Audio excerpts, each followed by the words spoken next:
सोचिए, वो दौर जब दुनिया भाप की ताकत से चल रही थी। औद्योगिक क्रांति का समय। हर तरफ विशालकाय भाप के इंजन थे जो गर्मी को जबरदस्त ताकत में बदलकर कारखानों को चला रहे थे और दुनिया को करीब ला रहे थे।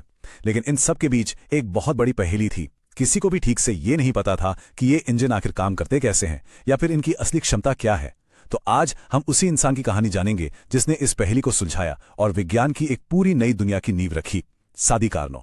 आज की हमारी ये चर्चा कार्नो की सोच के इर्द गिर्द घूमेगी। हम देखेंगे कि ऊष्मा और काम क्या है, फिर जानेंगे सादी कार्नो के उस खास सवाल के बारे में। इसके बाद हम उनके आदर्श इंजन के कॉन्सेप्ट को समझेंगे और फिर आएगा कार्नो का सिद्धांत। और आखिर में हम देखेंगे कि कैसे इन सब ने मिलकर ऊष्मागतिकी यानी थर्मोडायनामिक्स की नींव रखी। तो चलिए इस सफर की शुरुआत करते हैं। तो सबसे पहले बात करते हैं ऊष्मा और काम की। जरा उस दौर में चलते हैं। 19वीं सदी की शुरुआत। हर तरफ भाप की ताकत का बोलबाला था। कारखाने, ट्रेनें, सब कुछ भाप से चल रहा था। लेकिन इसके पीछे का जो विज्ञान था ना, वो अब भी एक बड़ा रहस्य बना हुआ था। देखिए, ये जो शुरुआती मशीनें थीं, इनका काम सीधा साधा था, गर्मी को मैकेनिकल काम में बदलना। होता यह था कि कोयला जलाकर पानी को भाप में बदला जाता था और फिर उस भाप का प्रेशर एक पिस्टन को धक्का देता था और बस पहिए घूमने लगते थे। सच कहें तो ये इंजन ही औद्योगिक क्रांति की धड़कन थे। तो सवाल उठता है कि ये ऊष्मा इंजन यानी हीट इंजन आखिर है क्या? इसे समझने के लिए एक पनचक्की के बारे में सोचिए। पानी ऊपर से नीचे गिरता है और चक्की को घुमाता है। ठीक वैसे ही हीट इंजन में एक गर्म स्रोत होता है, मान लीजिए आग। ये इंजन वहां से गर्मी लेता है, उस गर्मी का कुछ हिस्सा काम करने में लगाता है, जैसे पहिया घुमाना, और फिर बची हुई गर्मी को एक ठंडी जगह, जिसे कोल्ड सिंक कहते हैं, वहां छोड़ देता है। बस यही गर्म से ठंडे की तरफ का जो फ्लो है ना, वही इंजन को चलाता है। लेकिन एक बहुत बड़ी दिक्कत थी। ये इंजन बहुत ज्यादा अकुशल थे। मतलब जितनी गर्मी उन्हें दी जाती थी उसका ज्यादातर हिस्सा बर्बाद हो जाता था। और इंजीनियरों के दिमाग में यही सवाल घूम रहा था, भाई कुछ इंजन दूसरों से बेहतर क्यों हैं? क्या गर्मी से काम निकालने की कोई लिमिट है, कोई ऊपरी सीमा? और बस यहीं से कहानी में एंट्री होती है सादी कार्नो की। वो थे तो एक मिलिट्री इंजीनियर, लेकिन उन्होंने समस्या को एक सैनिक की नजर से नहीं बल्कि एक फिलोसोफर की नजर से देखा। सादी कार्नो एक फ्रांसीसी मिलिट्री इंजीनियर और फिजिसिस्ट। उनकी नजर इंजन के पुर्जों, उसके गियर्स और पिस्टन से कहीं आगे देख रही थी। उनका मकसद सिर्फ एक और बेहतर मशीन बनाना नहीं था, वो तो ये समझना चाहते थे कि आखिर वो कौन से बुनियादी नियम हैं जिन पर दुनिया के सारे इंजन चलते हैं। और उनका सवाल सुनने में बड़ा सीधा था, पर था बहुत गहरा। सवाल ये था, गर्मी से ज्यादा कितना काम लिया जा सकता है? अब ये कोई इंजीनियरिंग का सवाल नहीं रह गया था, ये सवाल फिजिक्स का था। वो किसी एक खास इंजन की नहीं, बल्कि दुनिया के हर मुमकिन इंजन की आखिरी हद, उसकी परम सीमा जानना चाहते थे। अब इस सवाल का जवाब ढूंढने के लिए कार्नो ने एक थॉट एक्सपेरिमेंट किया। मतलब उन्होंने असल दुनिया की उलझनों जैसे घर्षण या गर्मी का नुकसान, इन सब से बचने के लिए अपने दिमाग में ही एक परफेक्ट इंजन बनाया।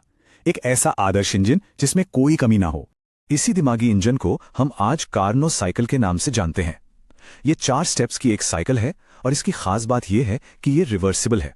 मतलब इसे बिना किसी एनर्जी लॉस के आगे और पीछे दोनों तरफ चलाया जा सकता है।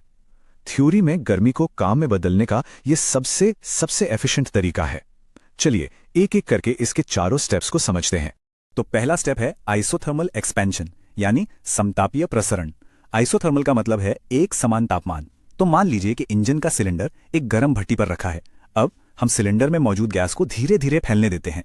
जैसे ही गैस फैलती है वो पिस्टन को ऊपर धकेलती है, यानी काम करती है। अब देखिए, फैलने की वजह से गैस ठंडी होनी चाहिए, लेकिन क्योंकि वो गर्म भट्टी पर है तो वो लगातार गर्मी खींचती रहती है और अपना तापमान बनाए रखती है।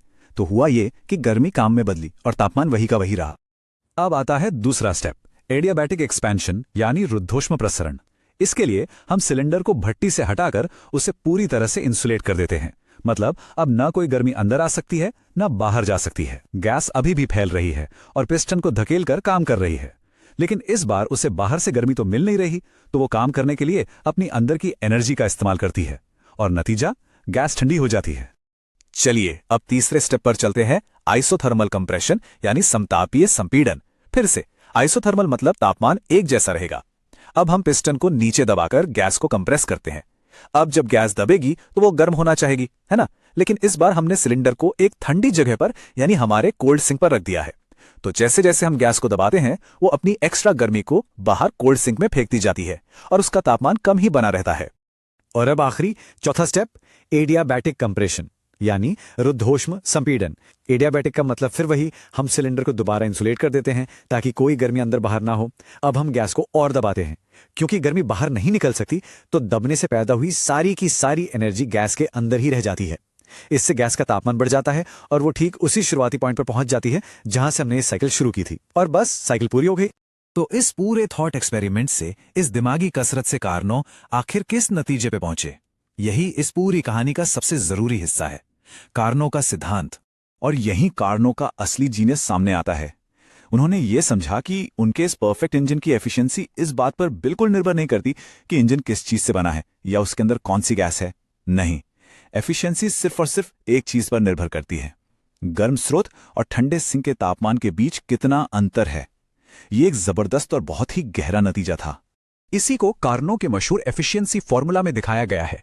यहां TH का मतलब है गर्म स्रोत का एब्सोल्यूट टेम्परेचर, जिसे केल्विन में नापते हैं, और TC है ठंडे सिंक का एब्सोल्यूट टेम्परेचर। फॉर्मूला साफ बताता है कि TH जितना ज्यादा होगा और TC जितना कम, एफिशिएंसी उतनी ही बेहतर होगी। जैसे मान लीजिए कोई इंजन 400 केल्विन पर गर्मी लेता है और 300 केल्विन पर छोड़ता है, तो उसकी मैक्सिमम एफिशिएंसी होगी 1 - 300/400, यानी सिर्फ 25%। और यही किसी भी हीट इंजन की आखिरी सीमा है, इससे बेहतर हो ही नहीं सकता। तो चलिए अब आखिर में ये देखते हैं कि कार्नो के इस काम का असर क्या हुआ। दुख की बात है कि उनके जीते जी उनके इन आइडियाज को ज्यादा पहचान नहीं मिली, लेकिन बाद में यही आइडियाज विज्ञान की एक पूरी की पूरी नई ब्रांच की बुनियाद बने। कार्नो के काम का असर बहुत जबरदस्त था। इसी ने थर्मोडायनेमिक्स के दूसरे नियम की नींव रखी, जो बताता है कि गर्मी हमेशा गर्म से ठंडी चीज की तरफ ही क्यों बहती है। इसी से आगे चलकर एंट्रोपी का कॉन्सेप्ट निकला, यानी ब्रह्मांड में डिसऑर्डर या बिखराव का माप। और शायद सबसे बड़ी बात, इसने ये साबित कर दिया कि 100% एफिशिएंट इंजन बनाना नामुमकिन है। आपको वेस्ट हीट को बाहर निकालने के लिए हमेशा एक कोल्ड सिंक की जरूरत पड़ेगी ही पड़ेगी। मतलब प्रकृति में एनर्जी का कोई फ्री लंच नहीं है। सादी कार्नो ने हमें प्रकृति के वो नियम दिखाए जो बदले नहीं जा सकते, और उनका काम आज भी उतना ही जरूरी है। तो अगर कोई भी इंजन 100% एफिशिएंट नहीं हो सकता, तो आज की दुनिया के लिए यह सवाल और भी बड़ा हो जाता है कि हम हमारे पास मौजूद एनर्जी का इस्तेमाल और बेहतर तरीके से और समझदारी से कैसे कर सकते हैं। ये वो सवाल है जो आज भी दुनिया भर के इंजीनियरों और वैज्ञानिकों के लिए एक बड़ी प्रेरणा है।